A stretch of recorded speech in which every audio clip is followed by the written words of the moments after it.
สบายดีมื้อนี้จะพา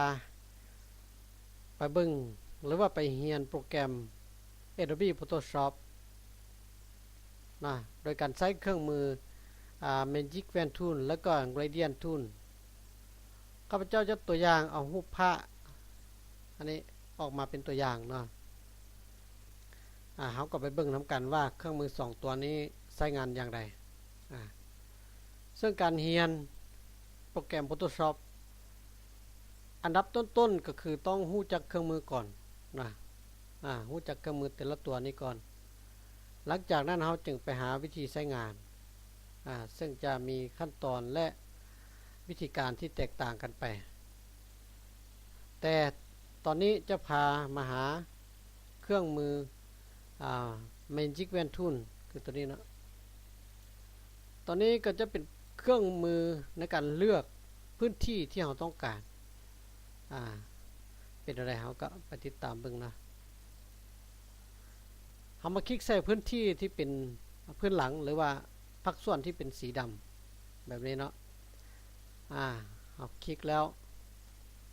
มันจะเลือกอ้อมเลือกอ้อมจุดที่เป็นสีดำแล้วอ้อมหมดนะแต่ว่ายังภาคส่วนที่อย่างนี้เนาะยัง2จุดนี้เราก็ต้องกดปุ่มชิปค้างไว้แล้วก็คลิกเข้าไปตึมกดปุ่มชิปค้างไว้หมายความว่าเขาจะเลือกทุกจุดที่เป็นสีดำหรือว่าเอิ้นกันว่าเป็นภาพพื้นหลังนะเอาเลือกให้หมดก่อนหลังจากนั้นเขาก็มาหาเครื่องมือ Gradient เครื่องมือ Gradient ตัวนี้จะเป็นเครื่องมือระบายสีนะเป็นเครื่องมือระบายสีเข้าไป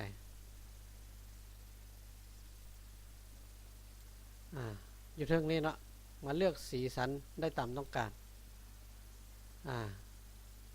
แล้วกรณีที่เขาจะใส่นี่มันแบบ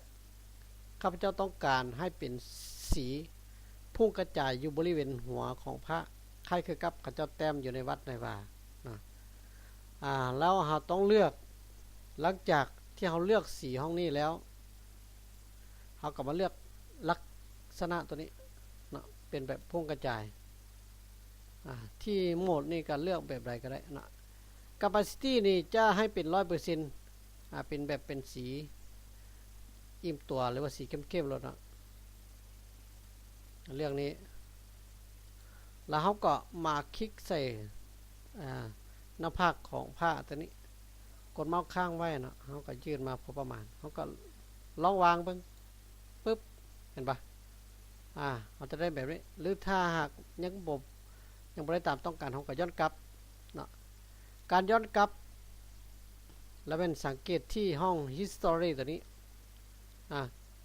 ถ้าหากเราเฮ็ดผิดพลาดและต้องการแก้ไขคืนบ่จำเป็นต้องได้ไปเปิดรูปใหม่นะ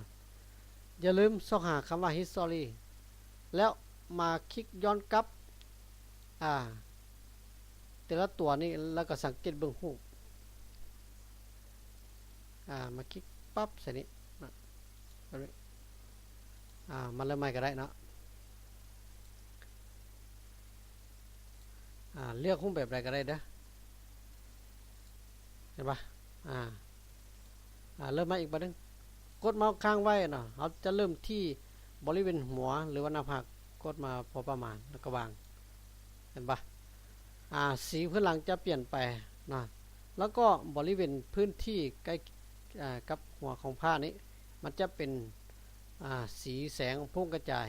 นะคล้ายกับข้าเจ้าแต้มอยู่ในวัดในวาที่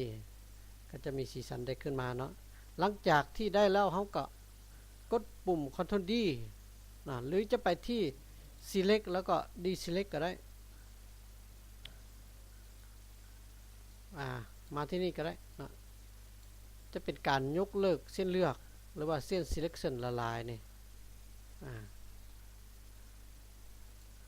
Deselect ตอนนี้เขาได้แล้วเนาะเขาสามารถเปลี่ยนสีพื้น